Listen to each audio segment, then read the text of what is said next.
We celebrate Black History Month because we can feel proud of where we're from.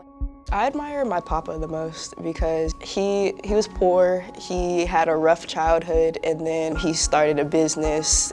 He provided a house for my grandma, for my dad, my aunts, my uncles, and now they're living comfortably, and it's just like to start that low and get somewhere to where you're like, I'm not gonna keep living like that, it's inspiring.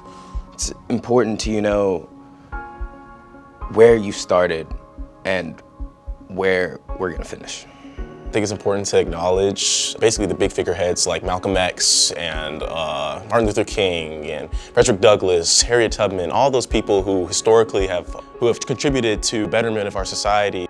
I admire Beyonce the most.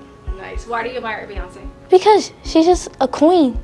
It means to me that I feel like I'm leaving a legacy for the ancestors that were in front of me who've left a legacy for myself. But it's just really important that I know who I am. I am a proud African-American woman, and that I can continue to just support myself and my community, and every day I pretty much wake up smiling thinking I am exactly who I need to be. I think it is important so we can remember them. I love being a Black male because I feel like it's just empowering. I don't necessarily have to go through the same struggles as my ancestors, but I feel like if they were to look down on me now, they would just be proud to see how far we've come.